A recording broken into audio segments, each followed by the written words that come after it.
இங்க இந்த தாத்தா அவங்க பேரங்கிட்ட கதை சொல்லிட்டு இருக்காரு. காட்டுக்குள்ள உன் ஹைட்டுக்கு ஒரு பலாப்பழத்தை நான் தனியாவே சாப்பிட்டேன்டா. அடுத்த நாள் பாத்ரூம் போகும்போது அதுல இருந்து ஒரு விதை கிடைச்சது.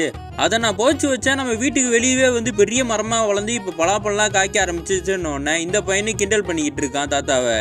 இப்போ அந்த பலாப்பழத்தை காட்டுறாங்க. ஒரு லேடி வந்து அந்த பலாப்பழத்தை பார்த்துட்டு அந்த தாத்தா இறந்துட்டார் போல இருக்கு. அவங்க வீட்டில் போய் கேட்டால் அவங்க அம்மா வந்து எடுத்துக்கோ அப்படின்னு சொல்கிறாங்க. ஆனால் பாட்டி ஏன் அவளுக்கு ஏன் கொடுத்தேன்னு சொல்லி அவங்க பேரனை வந்து உசுப்பி விடுறாங்க. டே அவளை ஃபாலோ பண்ணி அவள் எங்கே எடுத்துகிட்டு போகிறான்னு பாருன்னொன்னே இவனை கிளம்பி போகிறான். அந்த லேடி பலாப்பழத்தை தூக்கிட்டு போகும்போது பக்கத்து வீட்டுக்காரங்களை கிராஸ் பண்ணுறாங்க. அங்கே ஒருத்தவங்க பார்த்துட்டு அவங்க புருஷனை கூட சொல்கிறாங்க, நம்ம வீட்டில் இருக்க பலாப்பழத்தை ஒருத்தி தூக்கிட்டு போகிறா, நீங்கள் என்ன வீட்டில் இருக்கீங்கன்னு உடனே அவங்கள ஃபாலோ பண்ணிட்டு அந்த அங்கிளும் போறாரு, இந்த சின்ன பையனும் போறாங்க. ரெண்டு பேரும் ஒரு இடத்துல போயிட்டு அந்த லேடியை கூப்பிட்டோன்னா அவங்க திரும்புறாங்க. ரெண்டு பேருக்கும் சண்டை ஆயிடுது, எங்க வீட்டில் வளர்ந்த பலாப்பழம்னு சொல்லி. என்ன பிரச்சனைனா இவங்க ரெண்டு பேர் வீட்டு லேண்டுக்கும் நடுவில் தான் இந்த பலாமரமே வளர்ந்துருக்கும். இவங்க ரெண்டு பேருக்கு சண்டை ஆனதுல ஊர் ஆளுங்கெல்லாம் சுத்தி நின்று வேடிக்கை பார்த்துட்டு இருக்காங்க. சர்ச்சு ஃபாதர் அங்கே வந்துடுறாரு. பேசாம இந்த பலாப்பழத்தை வந்து நீங்க சர்ச்சுக்கே டொனேஷன் பண்ணிக்கலாம்னு கேட்கும்போது ஃப்ரீயாலாம் ஒன்றும் தர முடியாதுன்னு சண்டை போடுறாங்க.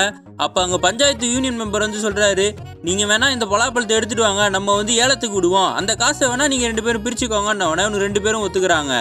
இவங்களும் பஞ்சாயத்து ஆஃபீஸில் போய் அந்த பலாப்பழத்தை வச்சு ஏலத்தை விட ஆரம்பிக்கிறாங்க. 25 ரூபாவில் ஆரம்பிச்சது கொஞ்சம் கொஞ்சமாக ஏறி 63 ரூபாவில் விற்கலான்னு பிளான் பண்ணி முடிக்கும் போது அப்போ அந்த பையன் கேட்குறான், 63 ரூபா நாங்கள் ரெண்டு பேரும் எப்படி பிரிச்சுக்கிறதுன்னு ஃபாதர் சொல்கிறாரு, நான் வேணா ஒரு ரூபா எக்ஸ்ட்ரா போட்டு ரெண்டு பேருக்கும் பிரித்து தரண்டான்னு அந்த அங்கிள் வந்து அவ்வளோ மானுங்கட்டலாம் நான் போய் தெரியலை, எனக்கு வர காசை நீங்கள் கொடுத்தா போதுன்னு இந்த பையனை சொல்கிறான்.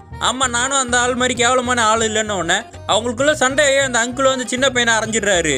அடிவாங்கின பையனும் அந்த அங்கிள் மூஞ்சிலே காரி துப்பிடுறான். அவங்க ரெண்டு பேரும் சேத்துல புரண்டு வெளியில சண்டை போட்டுக்கிட்டு இருக்காங்க. அதுக்கப்புறம் இவங்களை பிரிச்சு விட்டு உட்கார வச்சு இவங்களை இதுக்கப்புறம் ஒன்றும் பண்ண முடியாதுன்னு ஊர் ஆளுங்கெல்லாம் கிளம்பி போயிடுறாங்க. இவங்க ரெண்டு பேரும் வெயிட் பண்ணிட்டே இருந்தவனுங்க நைட்டு வரைக்கும் ஆயிடுது. ரெண்டு பேருக்கும் ரொம்ப பசி எடுத்துருது. அப்போ இந்த அங்கிளோ பையன்கிட்ட கேட்குறாரு, உனக்கு ரொம்ப பசிக்குது இல்லை, எனக்கும் தாண்டா பசிக்குதுன்னு சொல்லி ஒரு கல் எடுத்துட்டு வந்து அந்த பலாப்பழத்தை உடச்சி இவங்க ரெண்டு பேரும் அங்கேயே சாப்பிட்றானுங்க. விடிஞ்ச உடனே ஃபாதர் ஊர் ஆளுங்கெல்லாம் வந்து பலாப்பழம் எங்கடான்னு கேட்டால் நாங்களே சாப்பிட்டு முடிச்சிட்டோம், ஒன்றும் பிரச்சனை இல்லைன்னு சொன்னால் அப்போ ஒரு பையன் ஓடியான்னு சொல்கிறான். மறுபடியும் அந்த பலாமரத்துலேருந்து இன்னொரு காய் விழுந்துருச்சுன்னு உடனே அட போங்கடான்னு ஆயிடுது.